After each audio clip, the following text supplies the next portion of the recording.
Presented by ARS Film Bhojpuri, recording by Ajmer studio Delhi. आप सुन रहे हैं ARS Film भोजपुरी को। रे लगन भगवे चिलाक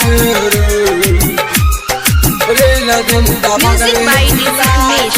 कान कोन के सुन ले रे करे जिया रे लगन भगवे चिलाक रे लगन भगवे चिलाक कान खोल के सुन ले रे करे जिया रे लगन भगवे चिलाक रे लगन भगवे चिलाक काहे गड़ी आवेले सिंगर साके गंदा गंदा वीडियो डाले ले कान खोल के सुन ले रे कर जिया रे लगन भगवे चिलाक रे लगन भगवे चिलाक रे कान खोल के सुन ले रे कर जिया भगवे तू साला चिलाक रे। Presented by ARS Film Bhojpuri, recording by Ajmer studio Delhi. आप सुन रहे हैं ARS Film भोजपुरी को। रे लगन भगवे चिलाक music by DJ Umesh, Shukripur बाजार।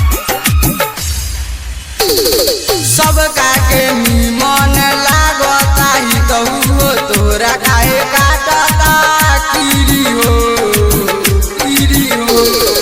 अभियो से पाइल छोड़ दा तू साले पाइल बरुआ गिरी हो अभियो से पाइल छोड़ दा तू साले पाइल बरुआ गिरी हो कान खोल के सुनल रे कर दिया रे लगन भगवे चिलाक रे लगन भगवे चिलाक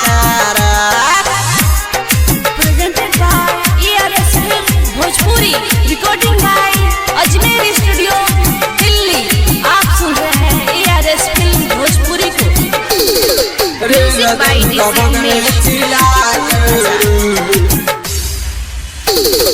राइटर ईश्वर बिट्टू राजाराम पूछे ले काहे खातिर सबके गरियावे राइटर ईश्वर बिट्टू राजाराम पूछे ले काहे खातिर सबके गरियावे अजबे रिकॉर्डिंग से गाना रिकॉर्डिंग होले मार्केट में सुन हमर जाएले कान खोल के सुनल रे कर दिया रे